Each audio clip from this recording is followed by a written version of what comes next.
Sudan की जमीन एक बार फिर खून में नहला दी गई। दारफोर का शहर अल-फाशिर, जो कभी जिंदगी की हरारत से भरा रहता था, अब मलबों और चीखों का शहर बन चुका है। वहां इंसानियत के जिस्म पे जख्म नहीं, गहरे खराशे हैं, जिनमें से खून नहीं, सदाएं बह रही हैं। ये वही मकाम है जहां रैपिड सपोर्ट फोर्सेस यानी RSF ने अपनी सफाक कार्रवाइयों से दुनिया को एक बार फिर ये याद दिलाया है कि जब ताकत अंधी हो जाए तो इंसानियत मट्ठी में मिल जाती है। अक़वाम मुत्तहिदा ने इस वाक़े को इंतहाई खौफनाक कहा, लेकिन हकीकत ये है कि ऐसे अल्फाज इस जुल्म का बोझ नहीं उठा सकते। अल-फाशिर के वो रास्ते जिन पर कभी बाजार लगते थे, अब लाशों की गलियां हैं। दारुल हुकूमत खुर्तुम खंडर बन चुका है। खुराक, पानी और बिजली नायाब हो चुकी है। हस्पताल या तो बंद हो चुके हैं या जंगजुओं के कब्जे में हैं। अक़वाम मुत्तहिदा के मुताबिक 10 मिलियन से ज़ायद लोग अपने घरों से बेदखल हो चुके हैं, जिनमें ज़्यादातर औरतें और बच्चे शामिल हैं।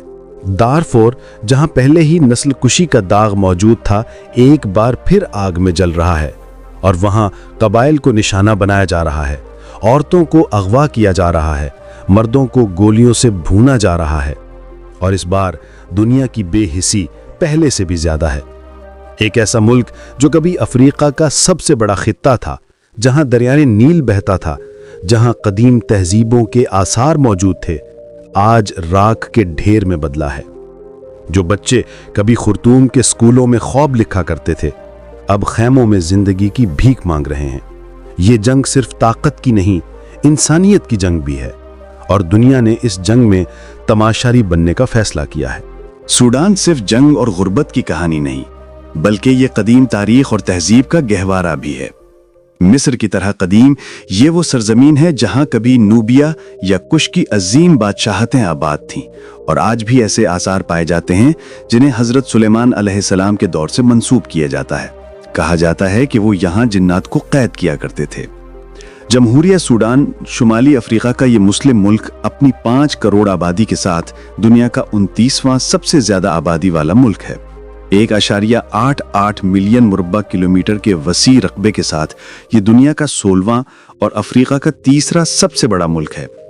इसकी स्ट्रेटेजिक अहमियत का अंदाजा इस बात से लगाया जा सकता है कि इसकी सरहदें मिस्र, लीबिया, चाड, वस्ती अफ्रीकी जमहूरिया, सनूदी सूडान, इथियोपिया और अरीट्रिया से मिलती हैं, और बहिरा अहमर का तवील साहिल तो इसकी मुआशी और जोग्राफियाई अहमियत को 4 चांद लगा देता है।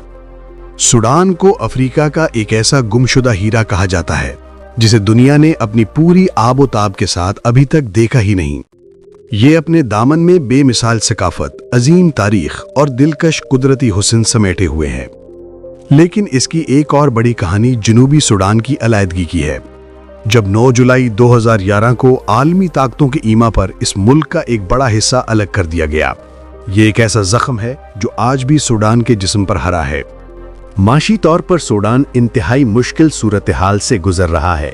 50 अरब डॉलर की GDP के बावजूद यहाँ के लोगों की सालाना फीकस आमदनी सिर्फ $712 है, जो दुनिया की कम तरीन आमदनी में से एक है। अरबी जबान आम होने की वजह से इसे बजा तौर पर अफ्रीका का अरब मुल्क कहा जाता है, जहाँ अंग्रेजी भी बोली जाती है। सूडान की आबादी का 95% मुसलमान हैं, जिनमें अक्सरियत सुन्नी मसलक से ताल्लुक़ रखती है, जबकि कुछ तादाद में मसीही और दीगर मज़ाहिब के पैरोकार भी आबाद हैं। सूडान की एक मुनफरिद और दिलकश सकाफती पहचान दारफोर के बच्चे हैं, जो सबसे ज़्यादा हाफिज़ कुरान बनते हैं। ये इनकी सकाफत का एक लाजमी जुज़्व है, और आपको तकरीबन हर घर में एक हाफिज़ कुरान मिल जाएगा। यहाँ की करेंसी सूडानी पाउंड है, जिसमें एक पाकिस्तानी रुपए के बदले तकरीबन 2 पाउंड मिलते हैं। सूडान की 60% ज़मीन ज़राअत के काबिल है, जहाँ कपास, खजूर, जवार और दुनिया की सबसे बड़ी गोम अरबी यानी गम अरेबिक पैदा होती है। मुल्क की 80% आबादी का रोजगार इसी ज़रई शोबे से वाबस्ता है। खर्तूम, सूडान का दिल और दारुल हुकूमत, नील के किनारे पर एक इंतहाई मुनफरिद मकाम पर आबाद है। इसका नाम खर्तूम दरअसल अरबी लफ्ज़ खर्तूमन फील यानी हाथी की सूंड से निकला है, जो यहाँ नील के मोड़ से ममासलत रखता है। ये शहर वो मकाम है जहाँ सफ़ीद नील, वाइट नील और नीला नील आपस में मिलते हैं। قدرت کا یہ حسین اور حیران کن نظارہ ہے کہ دونوں دریاؤں کا پانی اپنی مختلف کثافت اور رنگ کے باعث کئی کلومیٹر تک الگ تھلگ بہتا نظر آتا ہے۔ دریائے نیل، جس کی کل لمبائی 6650 کلومیٹر ہے، کو دنیا کا سب سے طویل دریا مانا جاتا ہے۔ خرطوم میں قدم رکھتے ہی آپ کو سوڈان کا ایک ترقی یافتہ چہرہ نظر آتا ہے، جہاں بلند و بالا عمارتیں اور جدید ڈھانچے شہر کو ایک نیا روپ دیتے ہیں۔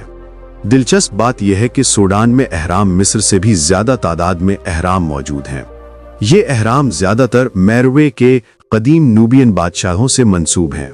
اگرچہ یہ حجم میں چھوٹے ہیں، ان کی تعداد 200 سے زائد ہے۔ خرطوم کے وسط میں ایک بین الاقوامی ہوائی اڈہ بھی ہے، جو نیل کے دونوں دھاروں کے بیچ واقع ہے۔